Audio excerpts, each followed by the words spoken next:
Welcome, listeners, to your Lillian Madwhip finale. We discover more about the angels, the many brothers that exist, the demise of Felix, and so much more. I'm cutting to the chase for this episode, so pour yourself some tea, turn the lights off, the sound up, and get ready for a unique Friday tale. My name is Lily Madwhip, and I can't save everybody. I'm tired. Tired of all this. I want to go home and not look back and curl up in bed. Maybe pedal over to the cemetery and see Roger and ask him if he wants to trade places for a bit. Maybe he'd like to get up, stretch his legs, and play with 3 crazy angels for a while. I think Felix would have a hard time dealing with Roger. Not because he's dead, but because he always liked to argue. Pascal's talking to me. You cannot continue to carry 3 totems. Even just having 2 was a risk. Just stop. I've had Pascal for years, and he's always told me stuff. Ever since Meredith showed up, though, he's been telling me stuff I feel like I should have been told sooner. There are others with angels for one, and some of them are crazy, and if we get close to each other, bad things can happen. Like one of us can wipe out an entire pet store. That seems like a pretty big, important thing to let someone know. You need to know this. I sit on Jamal's bike and watch a tree burn. I accidentally set it on fire when I got angry earlier, and just happened to be passed by an ambulance that apparently had Felix in it. There's people running around, yelling, and some lady in a white shirt and grandma pants keeps running out of her house with a pitcher and throwing water on it. Grandma pants are what I call pants that billow out like a genie's pants, and are covered with flowery designs. They're what my nana always wore. Fine. What is it?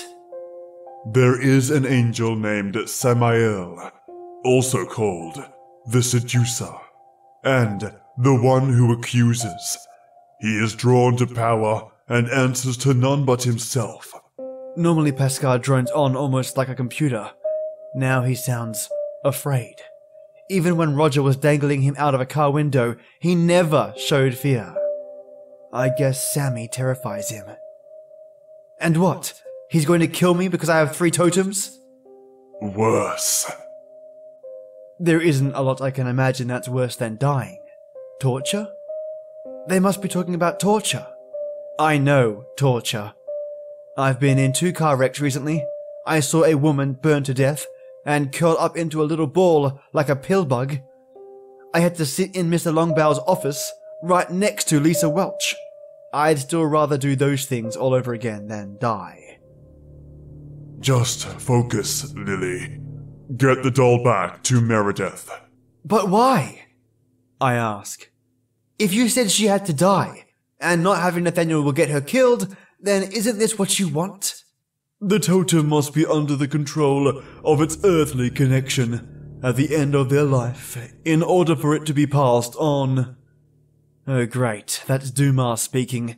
He sounds like someone is constantly pinching his nose shut, and he wears a monocle, and smokes a cigarette on the end of a long stick, which he flicks the ashes onto people as they go by. What? What? I hate it when Dumas speaks because he doesn't care if I understand what he's saying. It's very complicated, Pascal says. I'll explain. Just get back to the hotel, now! Somebody shoves me from behind, hard. I almost fall over the handlebars of the bike, but when I look back, there's nobody there. Did one of you just shove me? I don't wait for an answer, I get the message. I hop back up on the bike seat and start pedaling in the direction of the highway that the hotel is near. I wonder what my mum is doing right now. Maybe she stopped to get a coffee on her way home and doesn't know I'm gone yet. She'll flip out when she finds me missing. I wouldn't blame her either. I hope she understands I'm doing all this, to save my dad. If I can fix the tangled mess of strings the angels made, The hotel isn't far, thankfully. I'd only just left it a few minutes ago. Bolted is probably a better word. Okay, I ran like hell. Up ahead, I can see the ambulance parked in a lot, and bunches of people standing around, rubbernecking. Lily, Pascal says. Imagine a tracking device, like in a spy movie. Which spy movie? I like spy movies. I saw one once where a guy was wearing a mask that made him look like another guy. He couldn't talk though because he still sounded like himself. It doesn't matter which one. Some spy movies don't have tracking devices. I grumble. I think of the one with the guy in the mask. It had a tracking device. They hid it in a computer disk, and when a bad lady used the disk, they were able to locate her. Each totem gives off a signal, like a tracking device. The more totems there are in close proximity, the more powerful the signal. Samael is drawn to that signal. Do you understand? Somewhat. I don't know what a proximi is, but I think I got the idea. So why does Samael want totems? The crowd up ahead is moving out of the way, and I see Meredith! She's being carried out of her family hotel room by a person wearing an EMT uniform. He's got a surgical mask over his mouth, but I recognize those weasel features even from across the parking lot. Also, I can totally see his stupid weasel aura. It's brown, like a weasel. Someone in the crowd covers their mouth and whispers, "Oh my god, someone burned that poor child." Little do they know, they're watching the culprit put her in an ambulance. "Meredith!" I yell, hopping down off the bike and letting it clatter to the ground. Meredith doesn't look up. She seems limp and unconscious. Felix looks up though, and squints his weasel eyes at me. I squint back. At the same time I can feel the air around me start to heat up. I clench my fists. I think for a second that my shoes are on fire. For some reason, when black smoke starts appearing from under my feet, I forgot that happens. Felix sees this and does a double take, looking at me, then Meredith, then back at me. He almost drops her, but stops himself and adjusts his footing, then lays her down in the back of the ambulance. "Lillian!" he calls to me as I march toward him. "Did I pass you on the way here? I thought that was you. That means you did this to Meredith." Goodness, how violent you've become. The crowd turns to look at little old me. I don't care. I'm staring at Felix. Death daggers. That's what I'm doing. Shooting death daggers with my eyes. The tarmac of the parking lot starts to blister. A nearby telephone pole starts hissing, and then splits up the middle, and a pillar of flame runs up both halves. Everybody starts yelling and pointing, not realizing that the source of it all is the little girl with the angry death dagger eyes, and the weasel-faced man in the EMT uniform. I guess it's mostly me. Felix watches all this, and I can see his eyes get big, but he grins beneath his surgical mask. "Is that you doing that, Lillian?" "It is." "Oh, you have Meredith's toy?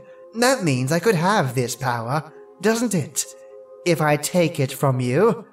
Amazing!" He brushes off his hands even though I don't think they were dirty. "Lillian, you know you want this all to be over. You want to be rid of those annoying angels. Just give them to me and I'll take care of them." "I don't think so, Mr. Felix, Mr. Weasel Man. I'm gonna deal with you," and then he suddenly turns to a man standing near him. "Excuse me, Mr. Jensen? Mr. Lawrence Jensen?" The man is big. Real big. He towers over Felix. He's got a big, bushy brown beard, and a leather jacket with a skull on it that looks like it's made of metal. I want to guess that he's a motorcyclist. Maybe rides with a big bunch of other big bearded men and hangs out in seedy bars by the side of a barren highway. But it would be wrong to judge people based on how they're dressed. He turned at the name Jensen and looks confused. Do I know you? Felix doesn't acknowledge the question. "That little girl there with the brown hair and the death dagger stare stole a couple of dolls From this one I'm helping. I stutter. What? No, I didn't. Oh, wait. I sort of half did. Mr. Jensen, the maybe a motorcyclist, turned and looks at me, and his beard bent down in a scowl. He looks like Santa Claus's angry brother, Auntie Claus. Hey, you, he says at me. Come here. You're gonna give that girl her dolls back. Felix winks at me. She also stole your wallet. I go from angry to scared. Auntie Claus balls up his fists. He wouldn't hit a little girl, would he? I'm only 9 years old. On the other hand, I don't think he's in his right mind. Felix and his stupid magic tricks. He's lying to you, mister! I yell. Most of the rest of the crowd have run off to call the fire department or try to put out the burning telephone pole. But a couple of people just stand there on either side of me watching this giant bear of a man start coming toward me threateningly. Help! I yell to them. You don't want to help her. Felix addresses the two people. She's a little thief. They shrug and turn away. I hate his stupid mind games. I step back. The big man continues towards me. Mr. Jensen, I tell him, I'm sorry, but you're about to break your ankle. I don't even have to snap my fingers or nothing. He just takes his next step, and his leg goes wonky. We can all hear the snap, and his foot turns in the wrong direction. Like, the really wrong direction. And for such a big, tough-looking man, he screeches like my nana when she thinks there's a mouse on the floor. Down he goes, tumbling over, gut first, then rolling onto his back with his leg up and his foot hanging crooked off it. Oh God, I did that. I'm so sorry.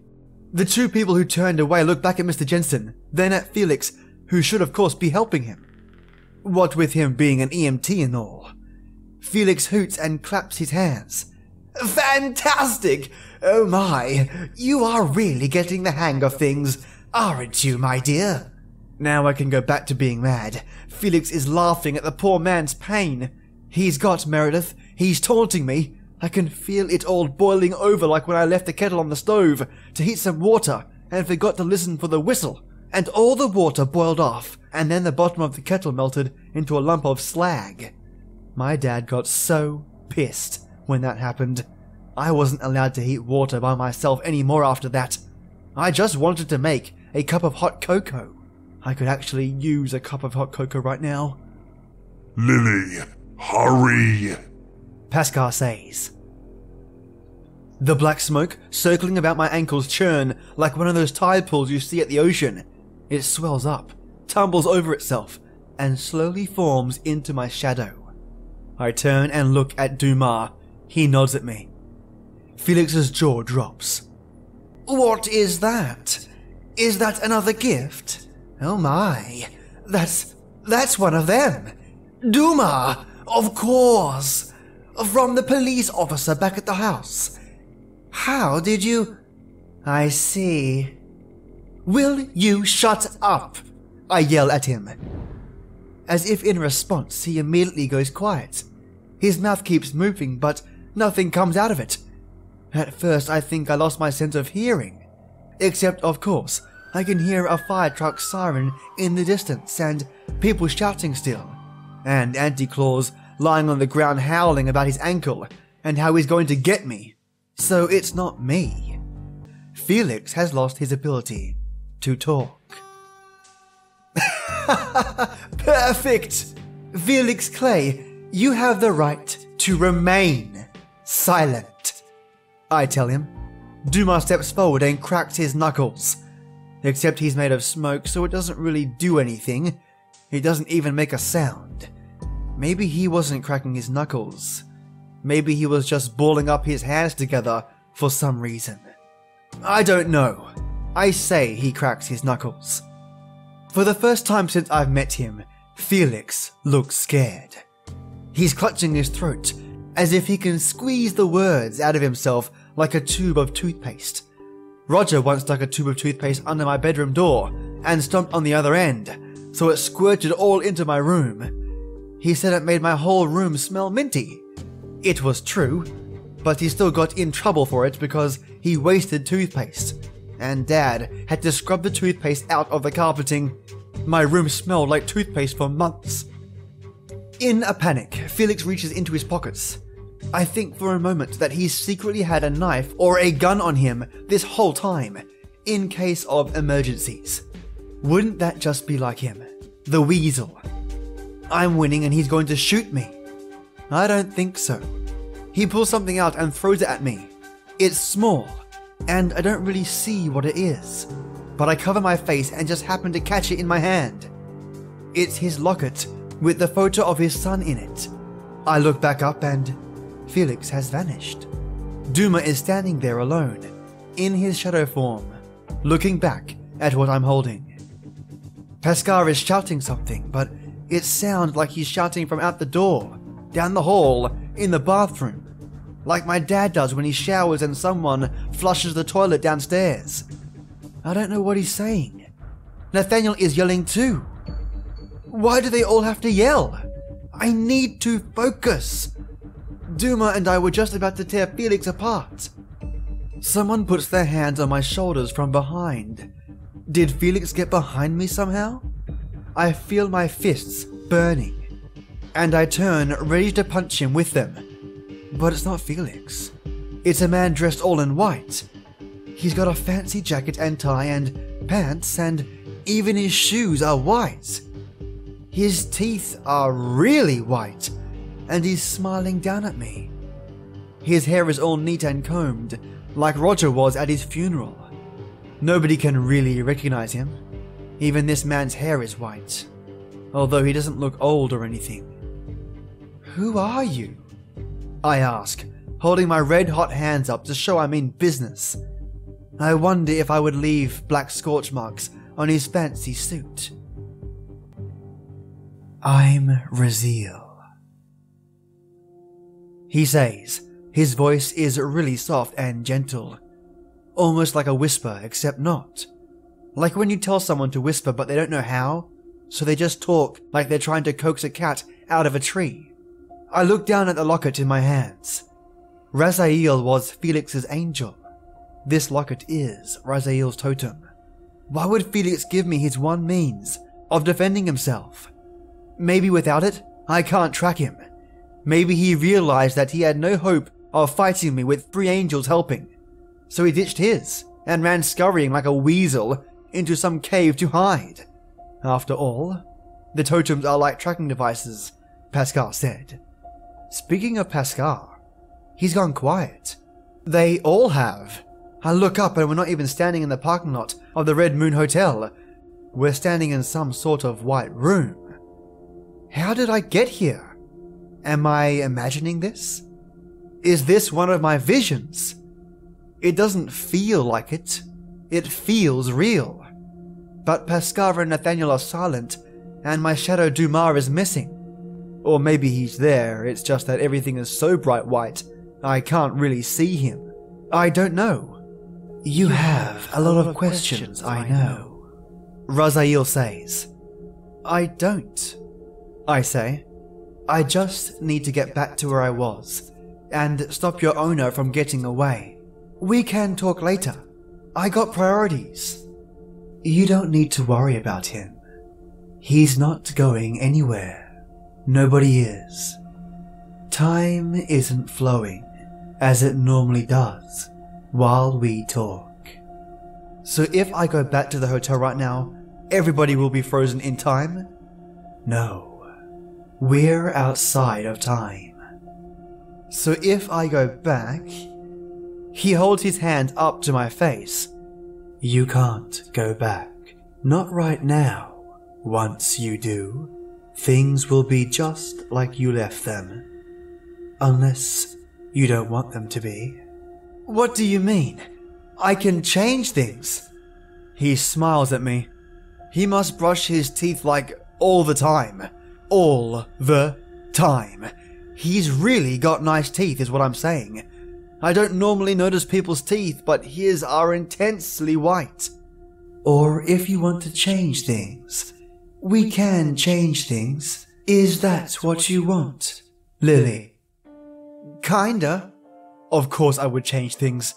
Let's see. First, I would go back and not get in the car with Felix so I didn't make him crash and put my father in a medically induced coma.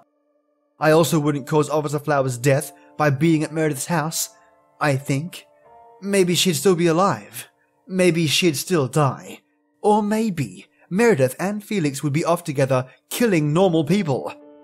Okay, so maybe I still needed to get in the car. Unless I could call my dad and warn him not to let Felix into the house. Or just not meet Meredith at all. Dang, so many options. Lily, hello? Raziel calls my name in a sing-song fashion. Earth to Lily. Sorry, I was thinking.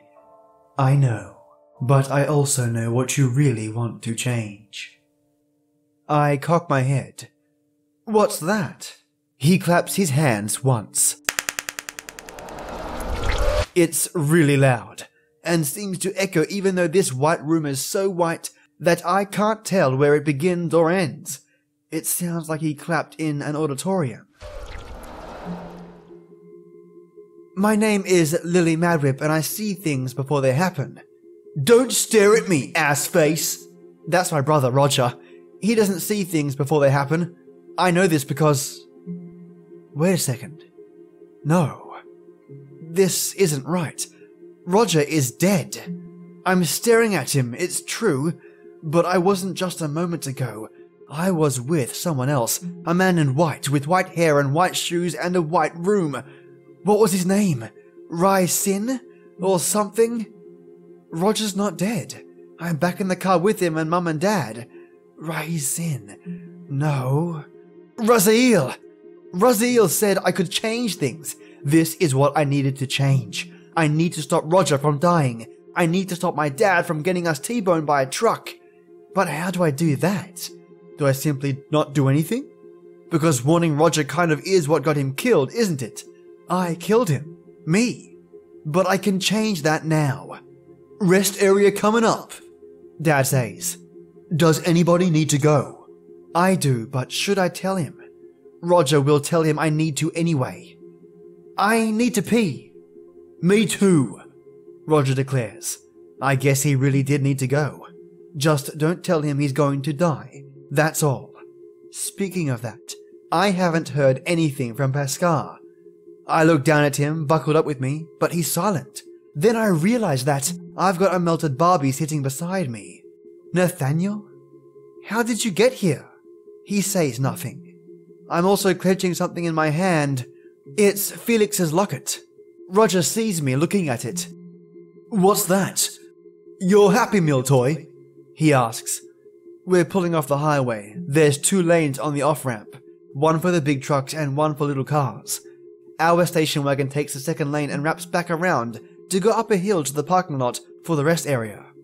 There's some sort of big rock on a pedestal with a commemorative plaque at the base with lots of names of people who are dead. Other families are going in and out of the glass-wrapped building. Raziel, I whisper to the locket. What did you call me, twerp? Roger frowns. Don't trust him. I hear a voice. What? Don't trust who? I whisper. Roger? Roger looks over at me. I keep my head down to avoid staring. Everybody out! Dad declares. Lily, hurry! Mum looks back at me and smiles. Her teeth are incredibly white. I don't remember her having such a flashy smile. She unbuckles her seatbelt and opens her door. We all get out. Mum holds my hand as we cross the parking lot, even though I'm not a baby. Is this really happening? Can I really save Roger from dying simply by not telling him about it? I realize that, despite knowing he's going to die, I didn't actually have a sense of it this time. Have I changed things simply by going back? Have I gone back? Was all the stuff I experienced the past 3 months just the longest vision I've ever had? Is that possible? But then, what about Nathaniel and Raziel's totems still being with me? I look down and see Dumas' ghost badge pinned to my chest. So there's that. I can fix everything. The quiet voice comes again just as I get inside the swinging glass doors. You're being lied to. I don't know what it means. Roger must not be saved. Why is that? I just don't tell him he's going to die, and it won't lead to him doing something that gets my dad's attention and distracts him during a crucial moment. Easy peasy. Who is that talking? It can't be Pascal or Nathaniel. I left them out in the car. It's certainly not Duma, because it doesn't sound the least bit snobby, and I don't even know where Duma is. I look at the locket again. There's a clasp on the side that opens it, so I do. There's Joey, Felix's son. He looked happy the one time Felix showed the locket to me, but he has since changed. His expression is like the photographer was covered in spiders or something. Joey looks terrified. I sit down in a different store from the last time I went through this. I hope that doesn't matter to the timeline. Minutes later, we're all pulling back into the car. I buckle in and look at Pascal. Why aren't you talking to me? He doesn't respond. Something's not right. None of this feels right. But I can save Roger. I can fix things. I can make my dad smile again. Made him stop writing dirges. We'll be a whole family again. I want that so much. You must follow things as they were. Suddenly Pascal is snatched from my arms. I'm not surprised. I'm just sad. I turn to see Roger dangling Pascal out of the open car window. Hey, assface! Wanna see if your dolly can fly? I sigh. I'm sorry, Roger. You're going to die, I tell him, and wipe away a tear. I don't scream when he glares at me and then drops Pascal out the window. I don't really care about losing the doll because I know he'll find his way back to me. It's being forced to relive this moment that hurts the most. Now I understand what Pascal meant when he said there were things worse than death. I am back at the white room. The man in white stares at me. I wipe my eyes and clutch Pascal tightly to my chest. I can't look him in the eyes. Why didn't you save Roger? He asks. All you had to do was be quiet. I sniff. My nose feels runny. I always get that way when I cry. It's like my eyes and my nose are connected. I wonder if you have tear ducts in your nose. Maybe some people only cry through their noses. Maybe a runny nose is just someone crying who can't express themselves right. You're not Raziel, I say, looking at the ground. It's white too. Everything's so white it hurts my eyes. Huh. He says calmly, You are a smart little girl. No, I'm not Raziel. You know who I am. The man in white puts his hands on his hips and starts walking in a circle around me. I cringe every time he goes behind me, because I'm sure he's going to stab me in the back or maybe even just touch me. I don't want to feel him touch me. There I was, minding my own business, and it's a hell of a business, let me tell you. Just doing my thing, and what should happen? But someone really screws the pooch. You know what I'm talking about? Dogs having sex? No. He clenches his fists and grits his teeth. He looks the opposite of nice. His mouth is full of sharp-looking fangs now. His eyes look red. His clothes look like they're covered in ashes. I'm talking about my stupid, foolish brothers. We all have stupid brothers, don't we, Lily? I don't think Meredith has a brother. I don't say this though because he seems really angry. Well, mine, for some god-forsaken reason, gave a little pyromaniac a box of matches, and then they gave gasoline to another one, and they said, "Go play." Do you understand how stupid my brothers are? I knew a kid once who burned down a tent with himself inside it, just to kill a spider. Yes, exactly. He laughs and reaches towards me, but I pull away. They're trying to burn one little spider and willing to risk themselves and the whole tent just to do it. Yes, I see now why they chose you. My ribs start to hurt. I haven't taken any medication for them in a couple of hours. I need to go, I told the man in white. He turned and looked me up and down.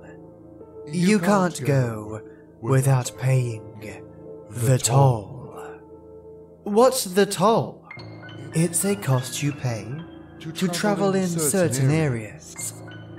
No, I know what a toll is, but what do you expect me to pay? I already know the answer. I know what he wants. I just want to hear him say it. He grins at me with his sharp teeth. I bet Felix would pee his pants if he saw this man's teeth. No, not a man. He's Sammy, the rogue angel. I want one of your 4 little trinkets. You can either choose or let me choose for you. I don't care. But you're already an angel. Why do you want one of these? Samael throws his head back and laughs. It kind of looks like he's trying to swallow the entire room. I bet he could do it too. He finally stops laughing and looks back down at me. I'm not going to use it for myself. What could I possibly do with it that I can't already? No, I'm going to give it to someone else. That's all my brothers would do too. When it's time, they pass their little toys onto another human being they consider worthy, and it begins anew. He moves in close and fast, startling me, and I almost drop everything in my arms. He's right in my face. I can see deep into his eyes. You can't really see in people's eyes, but I can see in his, and I can't even begin to describe it. I want to give one to someone I think is worthy. I can't give him Nathaniel or Duma. They're too dangerous. I won't give him Pascal. I need to protect myself. There's only one reasonable option. So I hold out Felix's locket, cautiously, like I'm afraid he's going to bite my entire hand off with his shark mouth and leave me with just a bloody stump. Samael looks at it with curiosity, then reaches out with fingers that now look long and pointy, like needles. He plucks the locket out of my hand. This one again, he says. Brother Raziel, how tired of our little game you must be getting. He smiles one more evil, shark-toothed smile at me. I'll see you again, little one. Suddenly, I'm standing in the parking lot of the Red Moon Hotel again. There's a large man lying on the ground screaming and clutching his leg. A fire truck is pulling up and firefighters piling out and setting up a hose for a telephone pole that's burning to the ground. A otherwise empty ambulance is parked in front of Meredith's motel room, and some people are hurrying over to see what's going on. Felix is nowhere to be seen. Again. I walk over to the ambulance. Meredith is lying on the floor inside. I can see she's breathing, but she seems to be asleep. I hope she's not in a coma like my father. I take Nathaniel and put him in her arms. She instinctively hugs him and mumbles something about puppies. Yeah, puppies. A woman in a maid outfit comes over. I guess she was cleaning the rooms, or going to a costume party. She looks in the ambulance at Meredith, then looks around for the EMT. She's not going to find them. Are you okay, sweetie? She asks me. What's your name? My name is Lily Madwhip.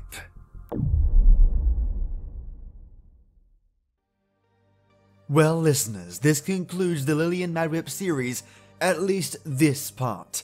Lillian Madwhip herself is writing more, and I'll be reaching out to her on your behalf to see if there are any more tales heading our way from the Lillian Madwhip series in particular. Next week though, I'm going to jump back into some research pieces, and specifically demon lore. So stick with me then, mates. If you know anyone who would enjoy the podcast, share it around with a hyperlink, or let them know they can find me by searching Stories Fables Podcast in Google. Bam. I'll be there, mates. That way they don't go hunting around on multitudes of apps to try and find the podcast. Also, if you want to reach out to me, say hi, feel free to contact me for any reason at StoriesFablesGhostlyTales at gmail.com. Have a fantastic weekend, you brilliant listeners, and I'll see you next week for something different. And as always, till next time.